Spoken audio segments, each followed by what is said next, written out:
वंदे मातरम प्यारे साथियों। आज की क्लास में हम ज्योग्राफी की थर्ड क्लास को देखेंगे और इसमें हम जो भारत के पड़ोसी देश है उनके साथ भारत के संबंध और भारत के जो विवाद है उनको देख रहे थे, जिसमें हमने पिछले वीडियो में जो बांग्लादेश है इसके साथ जो संबंध है हमारे या जो विवाद है उनको हमने देखा था। इस वीडियो में हम पाकिस्तान से स्टार्ट करते हैं, पाकिस्तान से कि कौन कौन से पाकिस्तान के साथ भारत के विवाद है। पाकिस्तान के बारे में देखें अगर तो यहाँ पर ये जो बाउंड्री आपको दिख रही है ये पाकिस्तान है और ये भारत के जो राज्य है 3 राज्य ये सीमा बनाते हैं पाकिस्तान के साथ और 2 यूटी। पाकिस्तान की राजधानी इस्लामाबाद है, इसे नहरों का देश भी कहा जाता है। और पोटवार का पठार कहाँ पर है तो यह पाकिस्तान में। और सेंधा नमक के उत्पादन के लिए भी कौन प्रसिद्ध है तो सेंधा नमक के लिए भी पाकिस्तान प्रसिद्ध है। अगर सीमा की बात करें तो इससे सीमा बनाने वाले भारत के राज्य कौन कौन से हैं और यूटी कौन से हैं तो आप यहाँ देख सकते हो। गुजरात के साथ सीमा बनाता है पाकिस्तान, जो राजस्थान के साथ सीमा बनाता है, पंजाब के साथ सीमा बनाता है, हमारी यूनियन टेरिटरी जम्मू कश्मीर और लद्दाख के साथ सीमा साझा करता है। तो अगर देखें हम राज्यों की बात करें तो गुजरात, राजस्थान और पंजाब के साथ सीमा बनाता है जो पाकिस्तान है, और यूनियन टेरिटरी 2 हमारी जम्मू कश्मीर और लद्दाख, इन दोनों के साथ सीमा बनाता है। अगर आप देखेंगे कि भारत और पाकिस्तान के मध्य कौन कौन से विवाद है तो ये जो मैप है यह मैप केवल जो उत्तर जो भारत है या उत्तर भारत में भी जो जम्मू कश्मीर वाला क्षेत्र है उसका पैसिफिक मैप है। यहाँ पर आप देख सकते हो कि जो उत्तर का मैप है केवल जो ऊपर का उत्तर का मैप है ये हमने इसमें बनाया है उस क्षेत्र में। तो इस मैप को केवल हम देखने वाले उसमें, ये आप ध्यान रखिएगा। तो उस मैप में हम केवल ऊपर के जो जम्मू कश्मीर वाला हिस्सा है उसे देखते हैं। अगर यहाँ बात करेंगे तो इसे LOC कहा जाता है, लाइन ऑफ एक्चुअल कंट्रोल। जब भारत पाकिस्तान आज़ाद हुए और जम्मू कश्मीर के राजा उस समय हरी सिंह थे, उन्होंने स्वतंत्र रहने का निर्णय लिया, ना पाकिस्तान में ना भारत में मिलने का निर्णय लिया, लेकिन पाकिस्तान के द्वारा कबालियों के भेष में जम्मू कश्मीर पर आक्रमण कर दिया। और हरी सिंह जो यहाँ के महाराजा थे जम्मू कश्मीर ने, उन्होंने भारत से सहायता मांगी हमारे गृह मंत्री सरदार वल्लभ भाई पटेल से। तो उन्होंने कहा कि जो है आप हस्ताक्षर कर दीजिए भारत में विलय का, या भारत के साथ जो है अपने विदेशी मामले और वह जो आपके विदेशी मामले और जो आपके रक्षा से संबंधित मामले हैं वो भारत को हस्तांतरित कर दीजिए। तो जो है हरी सिंह जी ने जो हस्ताक्षर किए उस पत्र पर, और इसके बाद जो भारत ने अपनी सेनाएं जम्मू कश्मीर में उतारी और यहाँ पर पाकिस्तानियों को जो कबालियों के भेष में यहाँ पर आक्रमण किया था उन्हें पीछे खदेड़ा। और जब यहाँ पर पीछे खदेड़ रही थी हमारी भारतीय सेना, उसी समय जो हमारे प्रधानमंत्री थे तत्कालीन समय के पंडित जवाहरलाल नेहरू, उन्होंने यह मामला UNO में उठाया जो संयुक्त राष्ट्र संघ है। और UNO संयुक्त राष्ट्र संघ ने निर्णय लेते हुए कहा कि सबसे पहले आप दोनों देश सीज फायर कर दीजिए, अर्थात आपकी जहाँ पर भी सेना है ये दोनों सेनाएं वहीं पर रोक दी जाए। तो ये सीज फायर के बाद जो है यहाँ तक भारतीय सेना ने कबालियों को खदेड़ दिया था पाकिस्तानियों को, और यहाँ पर जो लाइन बनी और जहाँ पर सीज फायर हुआ इसे लाइन ऑफ कंट्रोल कहा जाता है। और इसके इस ओर जो क्षेत्र है इसे POK कहा जाता है, पाक अधिकृत कश्मीर। और इस क्षेत्र में कौन से जो शहर आते हैं या कौन सा क्षेत्र आता है तो गिलगित और बाल्टिस्तान वाला क्षेत्र आता है POK के अंतर्गत। तो ये एक विवादित क्षेत्र है भारत पाकिस्तान के मध्य, जो पाक अधिकृत कश्मीर है, गिलगिट बाल्टिस्तान वाला क्षेत्र। यहाँ पर आपको एक ग्लेशियर दिखाई देगा, ये जो ब्लू कलर से एक बताया जा रहा है, यहाँ पर एक ग्लेशियर दिखाई देगा आपको, सियाचिन ग्लेशियर, जो कि विश्व का सबसे ऊंचा युद्ध स्थल है सियाचिन ग्लेशियर। और यहाँ पर भी जो है पाकिस्तानियों ने यहाँ पर भी चढ़ाई प्रारंभ कर दी थी। तो भारतीय सेना के जहाँ पर सूचना मिलने पर भारतीय सेना को फिर भारतीय सेना ने यहाँ पर कार्रवाई की और जो है अपना अधिकार स्थापित किया सियाचिन ग्लेशियर पर भी। और जो सक्सकाम घाटी है, इसी ग्लेशियर के पास में एक घाटी है सक्सकाम वैली, यह पाकिस्तान के अधिकार में थी। पाकिस्तान ने इस पर अधिकार कर रखा था, लेकिन जो है इसे चीन को हस्तांतरित कर दिया गया पाकिस्तान के द्वारा। तो जो सक्सकाम वैली है, सियाचिन ग्लेशियर है और जो पाक अधिकृत कश्मीर है POK, ये भारत के साथ पाकिस्तान के विवादित क्षेत्र है। कौन कौन से विवादित क्षेत्र तो LOC लाइन ऑफ कंट्रोल, पाक अधिकृत कश्मीर, यह विवादित क्षेत्र है भारत पाकिस्तान के मध्य। सियाचिन ग्लेशियर पर भारत ने 1984 में ऑपरेशन मेघदूत, कौन सा ऑपरेशन मेघदूत और कब 1984 में ऑपरेशन मेघदूत के द्वारा अधिकार कर लिया था। और सियाचिन विश्व का सबसे ऊंचा युद्ध स्थल है। सियाचिन विश्व का सबसे ऊंचा युद्ध स्थल है। और भारत का सबसे बड़ा ग्लेशियर भी कौन सा है? सियाचिन ग्लेशियर है। सियाचिन ग्लेशियर भू राजनीतिक दृष्टि से भारत के लिए महत्वपूर्ण है, क्योंकि भारत सियाचिन के द्वारा पाकिस्तान और चीन दोनों पर नज़र रख सकता है। तो भारत के लिए महत्वपूर्ण है ये, जो दृष्टि से भी, राजनीतिक दृष्टि से भी, क्योंकि यहाँ पर यह क्षेत्र है और सबसे ऊंचा क्षेत्र है यहाँ पर ये, तो इसलिए यहाँ से चीन पर भी नज़र रखी जा सकती है और जो पाकिस्तान है उस पर भी नज़र रखी जा सकती है सियाचिन से। तो भारत ने 1984 में ऑपरेशन मेघदूत के तहत सियाचिन को फतेह किया था। और जो हमारी इंडियन आर्मी के जवान हैं यहाँ पर तैनात होते हैं -45-50 डिग्री टेम्परेचर भी। सियाचिन के पास ही सक्सगाम घाटी है जो पाकिस्तान के अधिकार में थी, लेकिन पाकिस्तान ने सक्सगाम घाटी को चीन को सौंप दिया। ये पाकिस्तान के अधिकार में थी, लेकिन जो सियाचिन के पास में सक्सगाम घाटी है इसे किसे सौंप दिया? पाकिस्तान ने चीन को सौंप दिया है। एक और जो भारत और पाकिस्तान के मध्य विवाद है, सिंधु नदी जल समझौता। सिंधु नदी जल समझौता हमारी पंचतंत्र अर्थात 5 नदियाँ जो प्रवाहित होती है इस क्षेत्र से, सिंधु, झेलम, चिनाब, रावी, व्यास और सतलज, इन 5 जो नदियां हैं, इन नदियों का जो पानी है ये भारत पाकिस्तान के मध्य जो है वर्ल्ड बैंक जो विश्व बैंक है उसकी मध्यस्थता में इसका बंटवारा किया गया। जो उत्तर की 3 नदियां हैं, उत्तर की जो 3 नदियां हैं और दक्षिण को जो 3 नदियां हैं, इनके जल को लेकर जो विवाद था भारत और पाकिस्तान के मध्य, और इसको लेकर विश्व बैंक की मध्यस्थता में समझौता होता है कि उत्तर की जो 3 नदियां हैं, सिंधु, झेलम और चिनाब, इनके 80% जल का उपयोग पाकिस्तान करेगा और 20% जल के उपयोग का कौन? भारत इसके 20% जल का उपयोग करने वाला है। 3 नदियों का, सिंधु, झेलम, चिनाब, और 3 जो नदियां हैं दक्षिण की, रावी, व्यास और सतलज। रावी, व्यास और सतलज, रावी, व्यास और सतलज, इनके 80% जल का उपयोग भारत करने वाला है और 20% जल का उपयोग कौन करेगा? तो 20% जल का उपयोग पाकिस्तान करने वाला है। यह समझौता किसने कराया? तो यह समझौता वर्ल्ड बैंक की मध्यस्थता में होता है। कब होता है? 1960 में वर्ल्ड बैंक ने यह समझौता कराया भारत पाकिस्तान के मध्य। तो इसके बारे में देख लेते हैं। सिंधु नदी जल समझौता, सिंधु नदी समझौते में सिंधु, झेलम, चिनाब नदी के 80% पानी का उपयोग पाकिस्तान करेगा और वहीं 20% पानी का उपयोग भारत करेगा। और दक्षिण की 3 नदियाँ हैं, वहीं रावी, व्यास और सतलज, इन नदी के 80% पानी का उपयोग भारत करेगा तथा 20% पानी का उपयोग पाकिस्तान करने वाला है। तो दोनों विवाद जो है, ये जो विवाद है सिंधु नदी जल समझौता, यह दोनों देशों के मध्य था, भारत और पाकिस्तान के मध्य, और वर्ल्ड बैंक की मध्यस्थता में 1960 में यह समझौता होता है जो सिंधु नदी जल समझौते के नाम से जाना जाता है। एक और विवाद है भारत पाकिस्तान के मध्य, सर क्रीक विवाद। सर क्रीक क्या है? तो ये आप देख सकते हैं, अगर आपने मैप इंडिया का देखा होगा तो यहाँ पर ये गुजरात वाला हिस्सा है। कौन सा है? गुजरात वाला। और यहाँ पाकिस्तान का सिंध क्षेत्र आपको दिखाई दे रहा है। तो जो ये यहाँ पर क्या है, जब ज्वार भाटा आता है, तो जो पानी है यह ऊपर तक आ जाता है। तो यहाँ पर जो भारतीय मछुआरे जाते हैं और यहाँ मछली पकड़ के लाते हैं। लेकिन जो ये यहाँ पर जब वापस पुनः ज्वार भाटा आता है, तो जब पानी नीचे की ओर चला जाता है तब यहाँ से जो मछुआरे लौट जाते हैं, तो वह और अंतर्राष्ट्रीय संधि के तहत कहा जाता है जो वीरान क्षेत्र है जहाँ पर कोई नहीं रहता और जलीय सीमा है, वहाँ पर जो हिस्सा होगा दोनों देशों के मध्य बांट दिया जाएगा। जिनकी सीमा है उन दोनों सीमा वाले देश है, उनके नज़दीक सीमा वाले देश है, आधी सीमा उनके बीच बांट दी जाएगी। तो जो सरक्रीक है, यहाँ पर जो पाकिस्तान अपना दावा करता है कि यहाँ भारत के निवास जो है कोई निवास नहीं करता है और ये जलीय क्षेत्र है, इसलिए इन जो पाकिस्तान है, पाकिस्तान अपना अधिकार भी करता है कि भारत और पाकिस्तान के मध्य इसे बांटना चाहिए। लेकिन वर्तमान में यह भारत के क्षेत्राधिकार में जो ये रेड, ये जो आपको डॉट डॉट दिख रहा है, ये क्षेत्र, इस क्षेत्र का जो पाकिस्तान कहता है कि ये जो है भारत और पाकिस्तान के मध्य बांट देना चाहिए। जो ग्रीन वाली लाइन है यहाँ तक पाकिस्तान जो है अपना क्षेत्राधिकार बताता है और जो रेड वाली लाइन है यहाँ तक भारत का अधिकार है। तो अभी वर्तमान में किसके अंतर्गत आती है ये सरक्रीक? जो सरक्रीक वर्तमान में यह भारत का अधिकार है सरक्रीक पर, लेकिन यह भी विवाद है। ये सिंध प्रांत आता है पाकिस्तान का और ये आप यहाँ देख सकते हो गुजरात वाले क्षेत्र के अंतर्गत आता है यह सरक्रीक विवाद।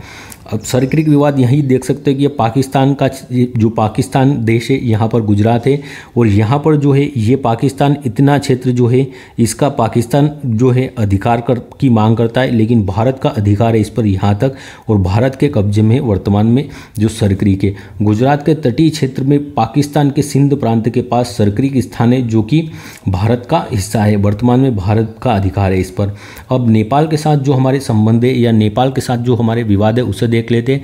नेपाल और भूटान के साथ हमारे कोई विशेष विवाद नहीं है। नेपाल के साथ जो काला पानी लिपुलेख विवाद है यह एक बफर स्टेट के रूप में कार्य करता है, अर्थात ये जो बड़ी दो महाशक्तियाँ हैं चीन और भारत, इन दोनों के मध्य स्थित है, इसलिए बफर स्टेट के रूप में भी प्रयोग होता है। अर्थात इसको जब भारत से सहायता लेनी होती है तो यह चीन की ओर झुकाव अपना करता है, तो भारत इसे जो राजनीतिक दृष्टि से और आर्थिक रूप से सहायता करता है, और ये जब भारत की ओर झुकाव होता है इसका, तो जो है चीन भी इसको लुभाने के लिए कुछ धन या जो है आर्थिक सहायता प्रदान करता है। तो ये जो है दोनों देशों के साथ अपने संबंध, दोनों देश इससे बेहतर संबंध स्थापित रखने की कोशिश करते हैं, ताकि जो है वहाँ पर उनकी गतिविधियाँ या उनका जो चाहे वो रणनीतिक रूप से वो वहाँ पर अपना रणनीतिक जो अपना दबदबा है वह स्थापित कर सके। इसलिए अगर आप यहाँ देखेंगे तो यहाँ पर चीन है, यहाँ भारत है, और ये जो नेपाल है मध्य में है चीन और नेपाल, जो चीन और भारत है इन दोनों के मध्य। तो नेपाल भारत और चीन के मध्य बफर स्टेट के रूप में कार्य करता है, जिसके कारण यह सामरिक दृष्टि से महत्वपूर्ण हो जाता है। और भारत और पाकिस्तान दोनों देश चाहते हैं कि जो ये इनकी ओर इसका झुकाव रहे। भारत चाहता है कि भारत की ओर झुकाव रहे नेपाल का, और चीन भी इसको लुभाने की कोशिश करता है। तो यह नेपाल जो है यहाँ पर दिखाई देगा आपको, और ये चीन और भारत के मध्य जो है बफर स्टेट के रूप में कार्य करता है। जो काला पानी लिपुलेख विवाद है नेपाल और जो भारत के मध्य, यह नेपाल है, अगर आप नेपाल देश मानते हैं तो ये यहाँ पर उत्तराखंड से सीमा बनाता है, और यहाँ पर एक नदी प्रवाहित होकर आती है, एक नदी यहाँ पर प्रवाहित होकर आती है, और ये नदी जो अपना मार्ग है, मार्ग परिवर्तित करने के लिए कुख्यात है। जो काली नदी है इसे काली नदी कहते हैं, और ये काली नदी अपना मार्ग परिवर्तित करने के लिए कुख्यात है, और ये यहाँ पर काला पानी स्थान है। तो ये नदी कभी मार्ग परिवर्तित करके इस जो काला पानी क्षेत्र है इससे इस ओर भी प्रवाहित होने लगती है, जिससे जो नेपाल है, नेपाल इस पर जो काला पानी क्षेत्र है इस पर अपना दावा करता है इस नदी के मार्ग परिवर्तन के कारण। तो जो भारत और नेपाल है इसके मध्य काला पानी लिपुलेख विवाद है, और ये जो काला पानी क्षेत्र कहाँ पर पड़ता है तो ये उत्तराखंड जो राज्य है उसके अंतर्गत आता है। काला पानी स्थान भारत के उत्तराखंड के पिथौरागढ़ जिले में है, और भारत नेपाल के मध्य सीमा काली नदी, जो नेपाल है भारत नेपाल के मध्य सीमा काली नदी बनाती है, जिसे शारदा नदी भी कहा जाता है, जो कि मार्ग परिवर्तित करने के लिए जानी जाती है। इस कारण काला पानी स्थान भारत और नेपाल के मध्य विवादित रहता है इस नदी के जो मार्ग परिवर्तन के कारण।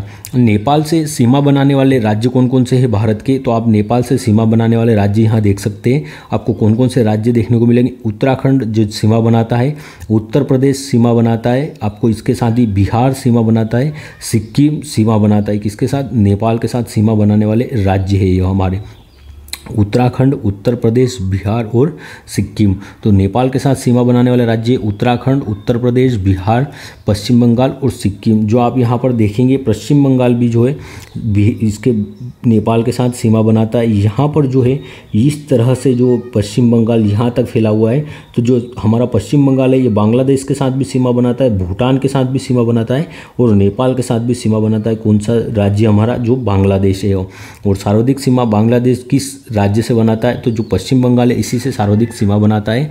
तो जो नेपाल के साथ हमारे पांच राज्य है सीमा बनाते, उत्तराखंड, उत्तर प्रदेश, बिहार, पश्चिम बंगाल और सिक्किम।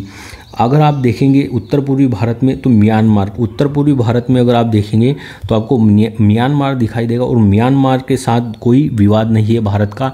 इसे तो कुछ विवाद होते रहते हैं, अगर जो जिसके भी पड़ोसी है, अगर हमारा भी पड़ोसी है तो कुछ तो जो विवाद होगा थोड़ा बहुत। तो म्यांमार के साथ हमारा कोई विशेष विवाद नहीं है।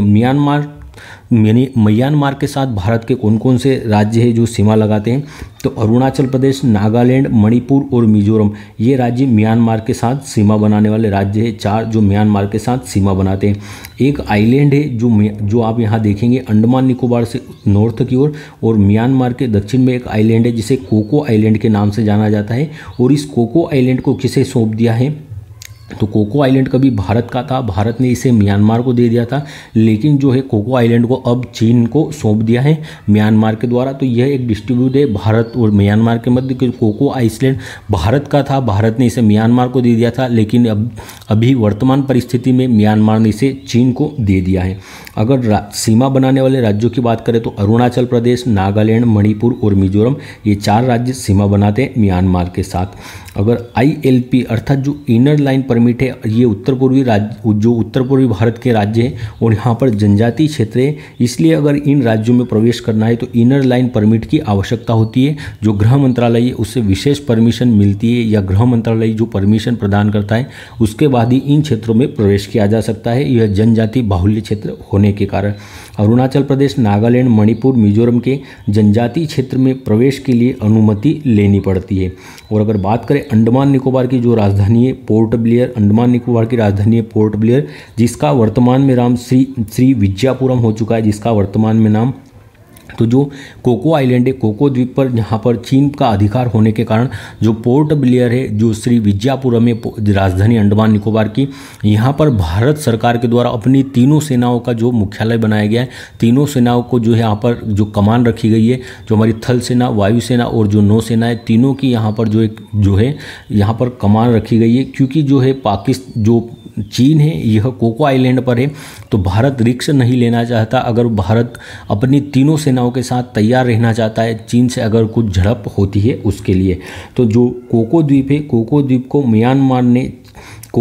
म्यांमार ने चीन को दे दिया है। इस कारण भविष्य में खतरों को देखते हुए भारत ने श्री विजयपुरम में आर्मी और नेवी का, एयरफोर्स तीनों का एकीकृत कमांड सेंटर स्थापित किया है। एकीकृत कमांड सेंटर स्थापित किया गया है म्यांमार में, अंडमान निकोबार में। जो कोको द्वीप है यहाँ पर चीन की पकड़ के कारण भारत ने भी जो है अंडमान निकोबार की जो पोर्ट ब्लेयर है यहाँ पर तीनों सेनाओं का एकीकृत कमांड को स्थापित किया है। और अगर चीन की आप रणनीति देखेंगे तो जो है मोतियों की माला के रूप में जो है चीन ने भारत को चारों ओर से घेरने का जो है रणनीति बनाई है। आप यहाँ पाकिस्तान में देखेंगे तो पाकिस्तान का जो ग्वादर पोर्ट है, इन देशों को जो चीन ने पहले ऋण दिया और ऋण न चुकाने के कारण इन देशों के कुछ क्षेत्र है अपने अधिकार में ले लिए, अर्थात कुछ क्षेत्र को अपने लिए कार्य करने के लिए इन देशों से ले लिए। तो जो ग्वादर पोर्ट है पाकिस्तान में, ग्वादर पोर्ट का विकास करता है और इसका अधिकार है पाकिस्तान में ग्वादर पोर्ट पर चीन का। जो माले है, माले पर इसका, मालदीव के माले पर चीन का अधिकार है, यहाँ का क्षेत्र। जो हम्बनटोटा बंदरगाह है, श्रीलंका का हम्बनटोटा बंदरगाह लिया। जो म्यांमार से कोको जो आइलैंड है वह लिया, और बांग्लादेश में भी इसने जो है बंदरगाहों का विकास किया। तो इसके तहत जो है चीन ने भारत को घेरने की रणनीति बनाई है, लेकिन भारत ने भी चीन को घेरने की रणनीति बनाई है। हमने भी जो है अफगानिस्तान के साथ हमारे अच्छे रिश्ते हैं, और इसके साथ ही जो आसपास के और देश है, जापान है, रूस है, तो रूस भी हमारा सहयोगी है। जापान है, फिलीपींस को हमने ब्रह्मोस मिसाइल दिए। तो इस तरीके से हमने भी चीन को चारों ओर से घेरने की रणनीति बनाई है, और इसे मोतियों की माला कहा जाता है, और इसे भारत को घेरने की रणनीति है चीन की। इसके तहत जो ग्वादर पोर्ट है, माले, हम्बनटोटा, कोको आइलैंड और बांग्लादेश में जो बंदरगाह विकसित किए, इसके द्वारा चीन जो है भारत को घेरना चाहता है। अगर अब भूटान की बात करें, भूटान के साथ भारत के संबंध और जो विवाद है, तो यहाँ भूटान के साथ कोई भी विवाद नहीं है। जो भूटान है यहाँ के विदेशिक मामले और इसकी डिफेंस से संबंधित जो मामले होते हैं कौन देखता है? भारत ही देखता है।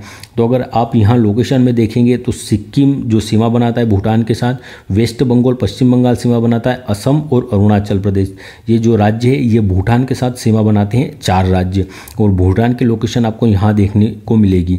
अगर सीमा की बात करें तो सिक्किम, पश्चिम बंगाल, असम और अरुणाचल प्रदेश, ये 4 राज्य सीमा बनाते हैं भूटान के साथ। भारत भूटान सीमा पर जो ITBP है, इंडो तिब्बत बॉर्डर पुलिस, यहाँ पर जो तैनात होती है भूटान की सीमा पर। अफगानिस्तान के साथ अगर देखें तो सबसे कम हमारी जो अंतर्राष्ट्रीय सीमा है, स्थलीय अंतर्राष्ट्रीय सीमा किसके साथ लगती है? तो यह अफगानिस्तान के साथ लगती है।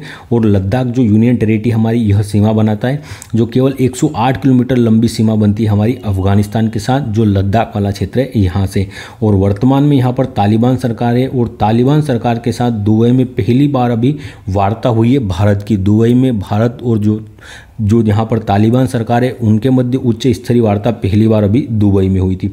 और भारत ने जो अफगानिस्तान में यहाँ पर सलमा बांध या जो फ्रेंडशिप डैम इसे कहा जाता है, तो इसका और यहाँ पर जो यहाँ की संसद है शोरा, उसका निर्माण किसके द्वारा कराया गया है? भारत के द्वारा कराया गया है। अगर कभी भी और पाकिस्तान पर दबाव बनाने की जरूरत पड़े तो भारत जो है दोनों ओर से दबाव बना सके पाकिस्तान पर, क्योंकि इधर अफगानिस्तान है तो अफगानिस्तान से भी जो भारत की अच्छी मित्रता है और बीच में यहाँ पाकिस्तान है। इसलिए जो हमारा जो इसका शत्रु है, पाकिस्तान का शत्रु अफगानिस्तान और पाकिस्तान की बिल्कुल नहीं बनती है। तो जो हमारे शत्रु का जो शत्रु होगा यह हमारा दोस्त होगा। इस नीति के तहत जो अफगानिस्तान है हमारा अच्छा दोस्त है। मालदीव के बारे में देखते हैं। मालदीव जो कि हमारा समुद्री सीमा बनाने वाला देश है। यहाँ पर हमारा जो लक्षद्वीप है यहाँ पर, और यहाँ पर आपको मालदीव देखने को मिलेगा। तो जो मालदीव है और जो मिनिकोय है और जो कवरत्ती है, मिनिकोय और कवरत्ती ये किसके द्वीप है? तो ये लक्षद्वीप के द्वीप है। लक्षद्वीप जो हमारा केंद्र शासित प्रदेश है उसके द्वीप है और मालदीव यह देश है। तो मालदीव और मिनिकोय के मध्य कौन सी रेखा सीमा बनाती है? तो जो 8 डिग्री अक्षांश रेखा है यह मालदीव और मिनिकोय के मध्य सीमा बनाती है। और मिनिकोय और कवरत्ती के मध्य कौन सी अक्षांश रेखा सीमा बनाती है? तो जो 9 डिग्री उत्तरी अक्षांश है यह मिनिकोय और कवरत्ती के मध्य सीमा बनाती है। तो आपको ध्यान में रखना है, मालदीव और मिनिकोय के मध्य 8 डिग्री अक्षांश सीमा बनाती है और मिनिकोय और कवरत्ती के मध्य 9 डिग्री अक्षांश जो है सीमा बनाती है, उत्तरी अक्षांश। और कवरत्ती किसकी राजधानी है? तो यह लक्षद्वीप की राजधानी भी है। 8 डिग्री अक्षांश मालदीव और मिनिकोय के मध्य सीमा बनाती है और 9 डिग्री अक्षांश मिनिकोय और कवरत्ती के मध्य सीमा बनाती है। और जो एशिया महाद्वीप का सबसे छोटा देश भी कौन सा है? तो मालदीव एशिया महाद्वीप का सबसे छोटा देश है। अब श्रीलंका के साथ हमारे संबंध देख लेते हैं, भारत और श्रीलंका के मध्य। तो यहाँ पर आपको ये जो भारत का मैप दिखाई देगा और यहाँ पर ये तमिलनाडु राज्य है और यहाँ पर पाक जल संधि है और ये श्रीलंका की लोकेशन आप यहाँ देख सकते हैं। तो पाक जल संधि भारत श्रीलंका के मध्य स्थित है और जो मन्नार की खाड़ी है यह भी भारत और श्रीलंका के मध्य स्थित है। यहाँ पर तमिलनाडु का जो हिस्सा निकला हुआ है और जो श्रीलंका का इस ओर का हिस्सा है पूर्व की ओर का, इन दोनों को हम यहाँ पर देखते हैं झूम करके। यहाँ पर आपको जो तमिलनाडु का ये हिस्सा है यह बाहर की ओर निकला हुआ दिखाई दे रहा है। इसे यहाँ पर रामेश्वरम स्थित है और रामेश्वरम का ही यहाँ पर एक पॉइंट है या एक बिंदु है जिसे धनुषकोडी कहा जाता है। और ये श्रीलंका है। श्रीलंका का यहाँ सबसे अगर बिंदु देखेंगे आप पूर्व में तो यहाँ तलई मन्नार, जो तलई मन्नार बिंदु यहाँ पर है। तो धनुषकोडी जो रामेश्वरम तमिलनाडु में, रामेश्वरम के धनुषकोडी से तलई मन्नार है जो श्रीलंका में, इन दोनों के मध्य कौन सा ब्रिज है? तो राम सेतु या जिसे आदम का ब्रिज कहा जाता है, इन दोनों के मध्य। और जो रामेश्वरम स्थित है इस द्वीप को क्या कहा जाता है? तो पंबन द्वीप के नाम से जाना जाता है। जो यहाँ पर स्थान है जो तमिलनाडु में बाहर निकला हुआ कुछ स्थान है, इसे पंबन द्वीप के नाम से जानते हैं। और पंबन द्वीप पर ही रामेश्वरम है और रामेश्वरम का जो यहाँ पर पॉइंट है इसे धनुषकोडी कहते हैं। और श्रीलंका का जो यहाँ पर पॉइंट है सबसे पूर्वी, इसे तलई मन्नार कहा जाता है। तो धनुषकोडी से तलई मन्नार के मध्य जो ब्रिज है इसे क्या कहा जाता है? राम सेतु या आदम का ब्रिज कहा जाता है।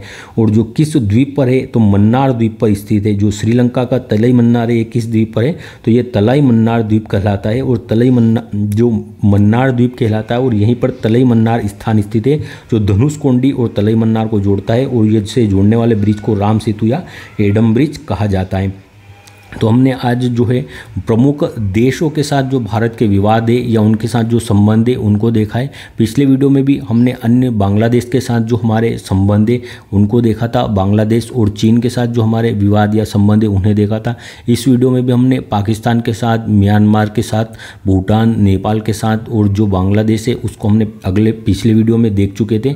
तो इनके साथ जो हमारे संबंध है इनको हमने देखने की कोशिश की है और मैंने आपको जो मैप के माध्यम से या जो यहाँ पर चित्र लगाए मैप बना के हाथ से और जो मैप बने हुए यहाँ पर लगाए उनके माध्यम से अच्छे से एक्सप्लेन करने की कोशिश की है और चीज़ों को आपको समझाने का प्रयास किया है। अगर वीडियो अच्छा लगे तो अपने दोस्तों तक भी शेयर करिएगा और अगर वीडियो अच्छा लगे तो लाइक भी ज़रूर करिएगा। अपना कुछ कमेंट हो तो कमेंट बॉक्स में अपना कमेंट भी ज़रूर लिखिएगा। धन्यवाद। जय हिंद।